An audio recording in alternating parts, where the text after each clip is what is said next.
तर मित्रांनो, मी आज एका अशा ठिकाणी आलोय जे एकेकाळी आपल्या जागतिक व्यापाराचं केंद्र होतं.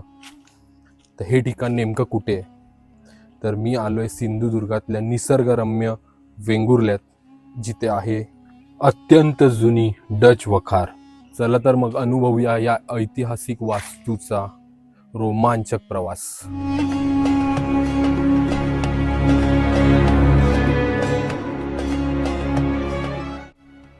डच ईस्ट इंडिया कंपनीने 1637 मध्ये वेंगुर्ल्यात आपला व्यापार सुरू केला. पोर्तुगीजांच्या गोव्यातील सत्तेला शह देण्यासाठी त्यांनी वेंगुर्ला हे ठिकाण निवडले. 1637 मध्ये कामाला सुरुवात झाली आणि 1655 मध्ये हे भव्य 2 मजली इमारत पूर्ण झाली. याला वेंगुर्ला कोट असंही म्हणतात.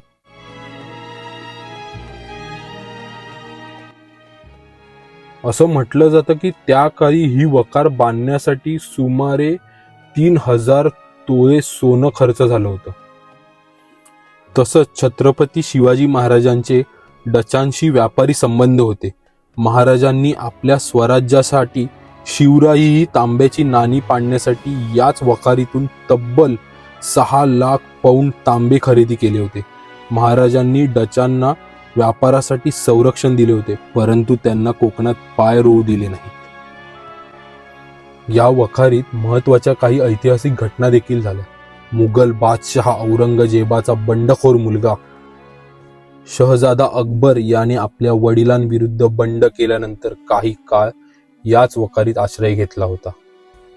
तसंच गोवळकोंड्याची बडी बेगम जेव्हा हज यात्रेला निघाली होती, तेव्हा ती आपल्या 4000 सैनिकांसह याच वखारीत मुक्कामाला होती.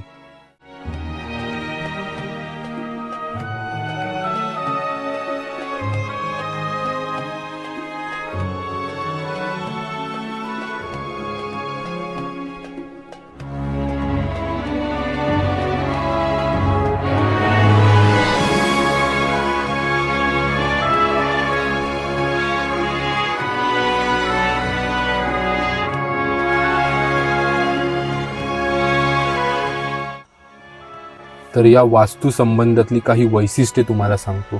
ही वखार 15,000 चौरस फूट क्षेत्रात पसरलेली आहे.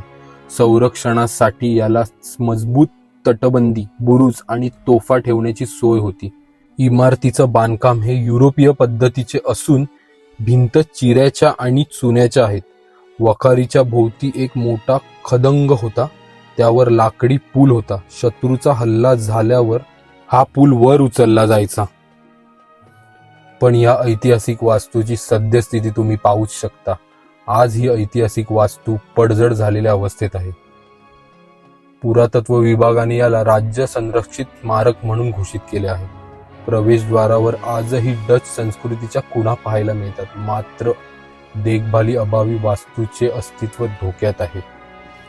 तर मित्रांनो, ही डच वखार फक्त एक जुनी इमारत नाही, तर ती मराठा साम्राज्य, मुघल आणि युरोपीय सत्तांच्या संघर्षाची साक्ष आहे. वेंगुर्ल्यात आलात तर नक्की या ठिकाणाला भेट द्या. तुम्हाला हा इतिहास कसा वाटला कमेंट्समध्ये नक्की सांगा आणि अशा ऐतिहासिक माहितीसाठी आपल्या चॅनलला सबस्क्राईब करायला विसरू नका.